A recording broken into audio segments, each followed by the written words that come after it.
Now, today we will discuss about laser.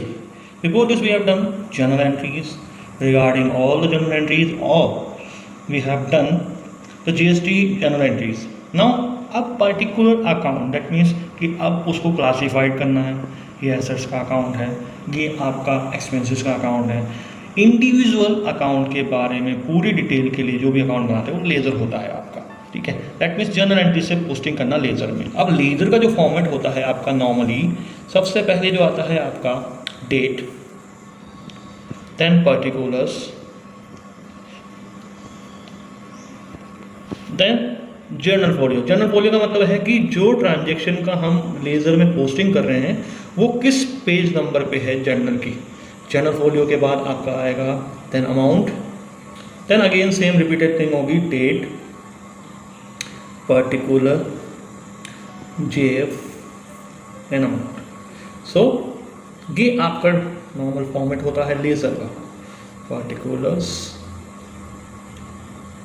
Journal folio, JF and amount.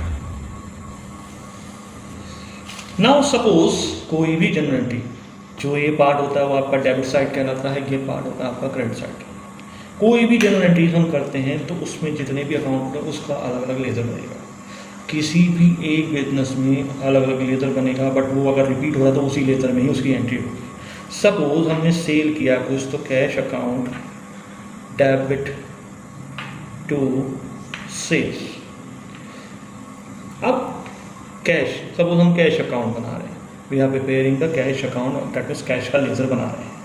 तो हम ये check करेंगे कि जो अकाउंट हम बना रहे हैं वो अकाउंट जर्नल एंट्री में डेबिट है या क्रेडिट है। अगर जर्नल एंट्री में वो डेबिट है तो डेबिट साइड में टू और जो भी अदर अकाउंट का नेम है टू सेल्स करके, और यहाँ जो भी मान लो सपोज 50,000 ये हमने कर दिया। सो 50,000 का ये अमाउंट मैंने लिख दिया। Suppose we have purchase something in cash, तो एंट्री थी अपनी purchase account debit to cash. तो purchase account debit to cash, that mean 30,000 का हमने परचेज कर लिया कैश में या बैंक जो भी है आपका।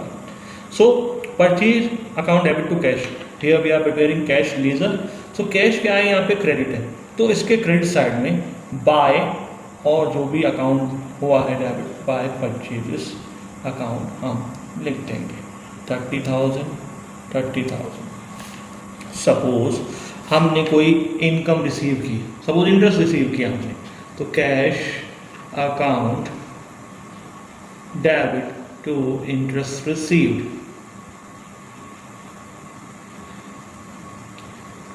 5,000 और 5,000। तो यहाँ पे कैश क्या है हमारा डेबिट है, तो डेबिट साइड में आप लिखोगे टू इंटरेस्ट, डेट की बना तो डेट के कॉलम में आप लिख लीजिएगा टू इंटरेस्ट रिसीव्ड।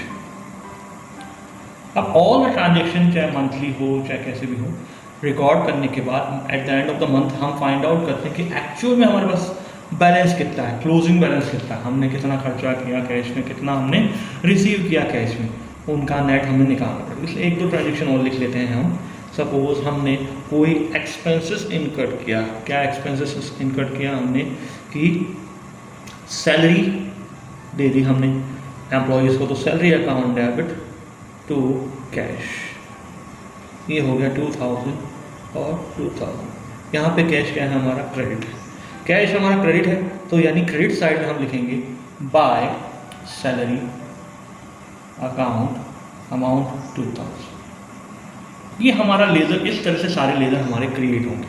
हमने अभी कैश का बनाया, कैश का लेज़र बना दिया, इस तरह से सेल का बन जाएगा, इसी तरह से परचेज का बन जाएगा, इसी तरह इंटरेस्ट रिसीव का, इसी तरह सैलरी अकाउंट का भी बन जाएगा। Now what we have to do at the end of the month, we want to know what is the actual balance in our organization of particular account। यानी कि laser क्या है, पर्टिकुलर अकाउंट बनाना और पूरे उसके पर्टिकुलर अकाउंट से related transaction उस format में करना, दैट इज लेज़र। अब कैश अकाउंट जो है हमारा, अब इसका हमें क्या करना है, we need to find out अब हमारे हाथ में कितना पैसा है, हमने कितना तो खर्चा कर लिया और कितना खर्चा कर लिया और कितना हमने पेमेंट कर दिया, उसके बाद हमारे पास बचा क्या, कुछ बचा भी है या नहीं बचा। हमेशा ध्यान रखिएगा नेगेटिव में कैश मोस्ट प्रोबेबली नहीं जाता और ना ही जाना चाहिए आपका। So now we have to see कौन सी साइड ज़्यादा है। डेबिट साइड 50 एंड 5 55,000 और क्रेडिट साइड 30 एंड 2 32,000। तो दैट मीन डेबिट साइड ज़्यादा है, क्रेडिट साइड कम है। तो क्रेडिट साइड कम है तो वहाँ लिख देंगे बाय बैलेंस CD। CD का मतलब कैरेट डाउन, इसका मतलब होता है क्लोजिंग बैलेंस क्या है हमारा at the end of the month. तो 55 में से 32 गया, आपका 23,000 आपका बैलेंस जो होगा बच जाएगा। हम टोटल कंप्लीट कर लेंगे, ये हमारा उस मंथ का कंप्लीट हो गया। If we are starting in the next month, तो भैया हमारे पास ये जो बैलेंस है क्लोजिंग पिछले महीने का, वो नेक्स्ट मंथ की फर्स्ट डेट को ओपनिंग हो जाएगा। तो सबसे पहले वो हमारे पास कैश पड़ा है वो तो दिखाओगे ही आप। टू बैलेंस PD कितना हो गया आपका 23,000। और ऐसे फिर जो ट्रांजेक्शन उस मंथ के होंगे वो जैसे ऊपर रिकॉर्ड किए वैसे रिकॉर्ड करके then we would record all the transaction. We will find out the we can say we will find out the closing balance at the end of the month of that particular करना है। And comment box में हमें बताना है आपका answer. Next class में हम इस क्वेश्चन को भी डिस्कस कर लेंगे। मैं आपको एक क्वेश्चन देता हूँ, you need to prepare the ledger account of this question. Which ledger account I will give you. First, business started with cash of rupees 5 lakh. Second, machinery purchased of rupees 90,000. Third, interest received 20,000, and the fourth one is sold goods for rupees 50,000, and last one is bought goods of rupees